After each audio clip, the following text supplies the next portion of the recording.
بسم اللہ الرحمن الرحیم۔ حضرت یونس علیہ السلام کی قوم مان نہیں رہی ہے، کہا پروردگار عذاب۔ خدا نے کہا عذاب اگلے ہفتے آ جائے گا۔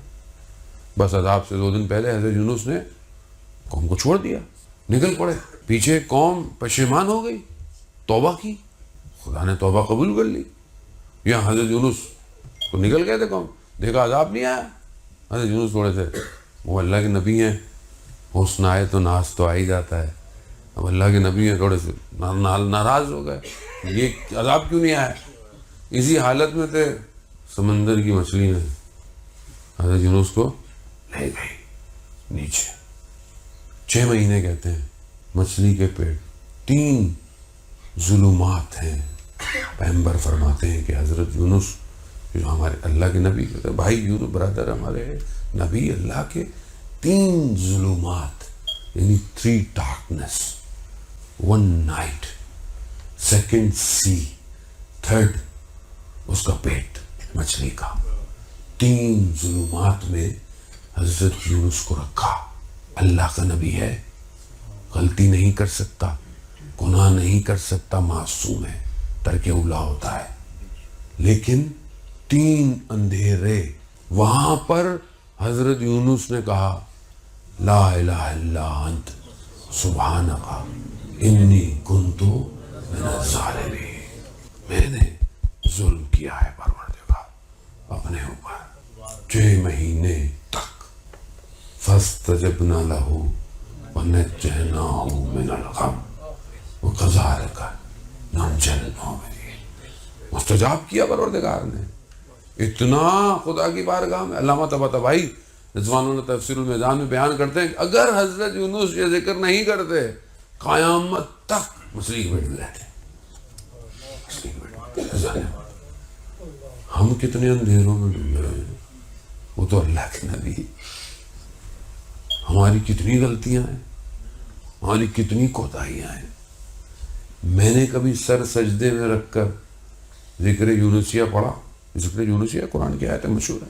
عزیزان محترم، اتنا زندگی میں اندھیرا ہے کہ مجھے خود کو اندازہ نہیں ہے کہ میری زندگی میں ڈارکنس کتنی ہے، اور یہ ڈارکنس میری اپنی کریٹ کی ہوئی ہے۔ میں خود اس سے باہر نہیں آنا چاہتا، مجھے بعض اوقات پتہ بھی نہیں ہے کہ میں اندھیرے میں رہ رہا ہوں، اور ایسی لائف ٹھک ہوتی ہے، بندے کی باڈی نکل جاتی ہے، بندے کو اندازہ نہیں ہوتا کہ بندہ زندہ کیسے تھا۔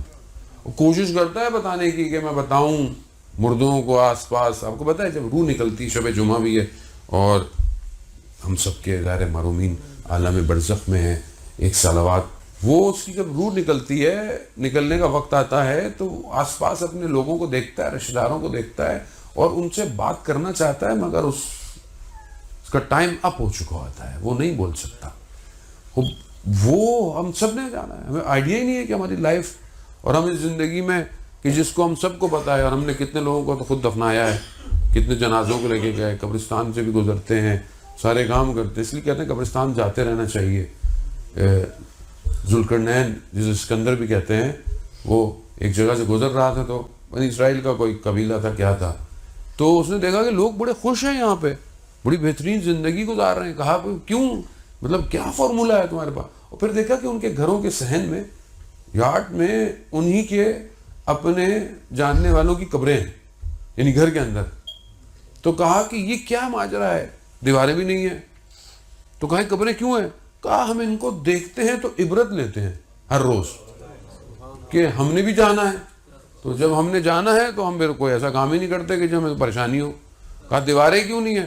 کہا ہمارے یہاں کوئی چوری نہیں کرتا، کوئی چوری نہیں کرتا، کوئی ایک دوسرے کو نقصان نہیں دیتا۔ کیوں؟ اس لیے قبرستان امپورٹنٹ ہے بہت زیادہ، کہ انسان جائے۔ بہت ساری کتابیں منازل الاخرہ کے اندر جو ہے وہ کچھ جوانوں کا واقعہ ہے کہ قبرستان گئے، اور عید کے ایام تھے، جیسے لوگ جاتے ہیں فاتحہ پڑھنے، تو ایک قبر سے آواز آئی کہ اگلے ہفتے میرے مہمان ہوں۔ اب یہ دوست تھے سارے، یہ سمجھ گئے کہ بس ہمارا وقت آ گیا ہے، بس 1 ہفتے بعد ہم سب نے مرنا ہے، تو انہوں نے اپنے کاموں کو سمیٹنا شروع کر دیا، فائل کلوز کریں۔ ہفتہ گزر گیا، کچھ بھی نہیں ہوا، تو ایک دوسرے سے ملے تو کہا کہ پھر کہا چلو جا کے دیکھتے ہیں قبرستان میں. آواز آئی تھی قبر سے کہ ڈھک دے کے جیسے کہ اس قبر پہنچے تو دیکھا کہ اندر سیڑھیاں جا رہی ہیں. یہ خیر اتر گئے, اندر دیکھا تو انہوں نے دیکھا باغ ہے, بہت زبردست گرینری ہے.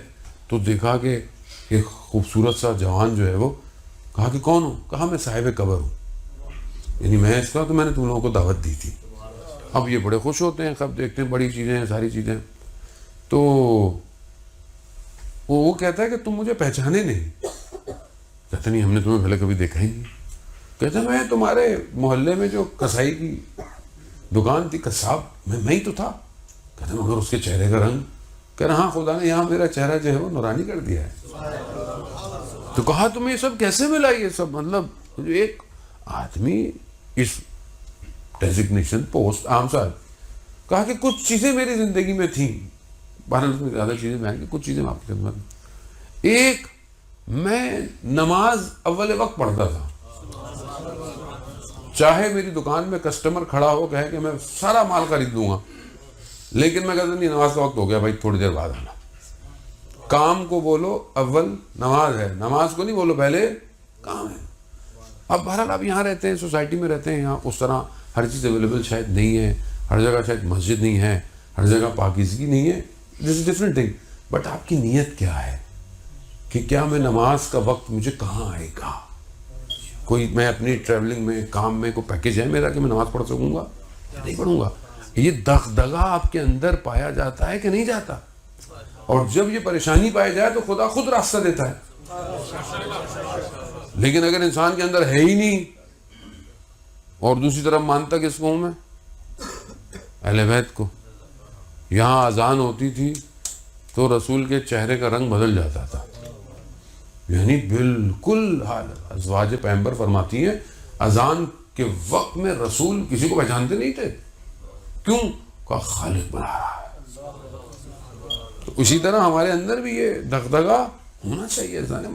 آپ گھر کے اندر ہیں, نماز کا وقت ہو گیا, خوب اچھی بات ہے, مصلی بچھا دیں, نماز قائم کریں. اگر مسجد قریب ہے تو بہت اچھی بات ہے.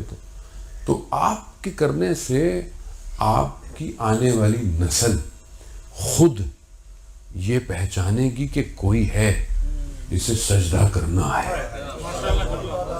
کسی کو تو سجدہ کرنا ہے. میرے گھر والے کہیں نہ کہیں جھکتے ہیں. کسی کو بچے کو نہیں پتا ہوتا کہ کون ہے, کیا ہے, کیسے, اس کو خود نہیں پتا, لیکن وہ بھی آپ کے شوق میں سجدہ کرتا ہے. سجدے کا لے کے بھاگ بھی جاتا ہے بچہ, تو وہ بھاگنے دیں, آپ اس کو کوئی نہیں جانے دیں. میں ایک جگہ تھا, بزرگ تھے, میں پہلا وہ مریض ہیں, خدا ان کو شفا دے.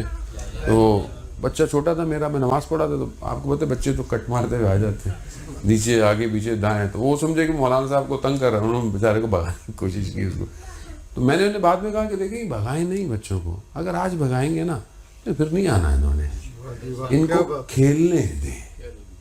ہمارے بھی بہرحال بزرگوں سے معذرت ہے, بہت سی جگہوں میں گیا, اور بزرگ ایسے غصے میں بیٹھے ہوتے ہیں بچے کو مسجد میں آ جائیں. میں نے کہا آپ نے تو جو کرنا تھا کر لیا, یہ ابھی ان کا ٹائم ہے. یہ اگر آپ نے ان کو یہاں کھیلنے کودنے نہیں دیا نا تو یہ پھر آن لائن کاؤنٹر اسٹرائک ہی کھیلیں گے, یہی ہوگا. تو اگر آپ اس کو جب انگیجمنٹ نہیں دیں گے تو کہیں تو انگیج ہوگا, وہ کیا کرے, اس کو کھیل لینا, اس کو کیا ہے, بنانے دیں سجدے گاؤں سے اپنی خوابوں کے پہاڑ, کوئی مسئلہ نہیں. خوب یہ ٹریٹمنٹ کب ہے کہ نماز. تو کہا میں پہلا کیا ہے کہ میں نماز اول وقت پڑھتا تھا. دوسری چیز سے دوسری کہ میں اپنے والدین کا بڑا احترام کرتا تھا, والدین کا بہت احترام کرتا تھا. تیسرا میں سچ بولتا تھا, اپنی چیز بیچنے میں جھوٹ نہیں بولتا تھا. مثلا ہم تو اپنی چیز بیچنا چاہیں اچھی ہے, وہ بری ہے, یہ فلانی ہے, اچھی, انسان کی عادت ہے یوز پہ, لیکن نہیں.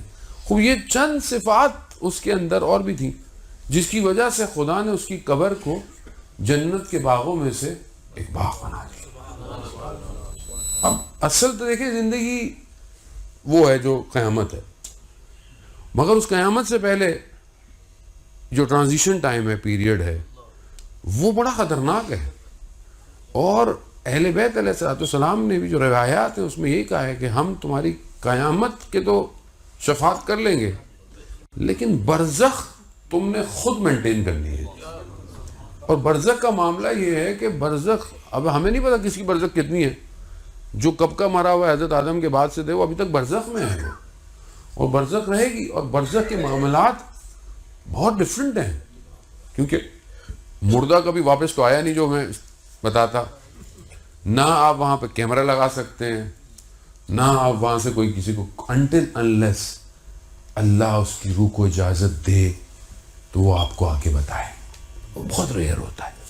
ایک خاتون ملی مجھے، ان کے والد کا انتقال ہوا، ہندوستان سے تعلق تھا ان کا. بہت رو رہی زیارت پہ آئی ہوئی تھی. ان کے ہسبینڈ نے مجھے بولا کہ فیملی کے مولانا صاحب کچھ کریں، آپ کچھ مجلس بہت سنتی ہیں، ان کو دلاسا دیں. جب سے ان کے والد کا انتقال ہوا ہے ان کو صبر نہیں آتا، تو ان کو کچھ آپ بہرحال نصیحت کریں، کچھ کریں. تو انہوں نے بہرحال مجھے بتایا کہ یہ جس علاقے میں رہتے تھے وہاں زیادہ مسلمان بھی نہیں تھے، بہت تھوڑے سے مسلمان تھے، ہندو تھے، یا کوئی ایک آدھ دوسرے فرقے کے لوگ تھے. کہتے ہیں کہ ان کے انتقال کے بعد انہی کے محلے کا کوئی شخص ان کے بیٹے کے پاس آیا، جس کا تعلق ان کے مسلک یعنی شیعوں سے بھی نہیں تھا. اور وہ آ کے کہتا ہے کہ تمہارے والد میرے خواب میں آئے، تمہاری فلانی دراز کے اندر ایک پیمنٹ ہے جو انہوں نے کرنی تھی، وہ پڑی ہوئی ہے، وہ جس کی ہے دے دو. وہ کہتے ہیں انہوں نے جا کے کھولا تو پیسے ربڑ بینڈ میں بندھے ہوئے، اور جس کی پیمنٹ تھی کسی بڑائی کی لکڑی کی کسی سے کام کرایا ہوا تھا اس کی پیمنٹ تھی. ہر کسی کو یہ اپرچونٹی نہیں ملتی ہے کہ میں وہاں سے آؤں اور بتاؤں کہ میں نے اس کی پیمنٹ اتنی کرنی ہے، اس کی پیمنٹ اتنی کرنی. اس لیے کہتے ہیں وصیت نامہ لکھ کر سونا چاہیے آدمی کو. یعنی آپ کی وصیت نامہ لکھا ہوا، یہاں وصیت لکھنا شروع کرو گھر والے رونا پیٹنا شروع کر دیتے ہیں. بھائی مرنا ہے سب نے. اچھا لوگ ڈر کے بھی نہیں کرتے ہیں کہ وائف کو پتہ چل جائے گا اکاؤنٹ میں اتنا پیسہ ہے. یہ بھی مسائل ہیں ہماری زندگیوں کے تو بہت سارے، لیکن جانے وہ تو مستحبات میں سے ہے. کل آپ مر جائیں گے، ٹھیک ہے آپ کی تو اولاد بانٹ کے کھا جائے، کچھ بھی کر لے، لیکن جس کا آپ نے دینا ہے اس کا بڑا معاملہ ہے.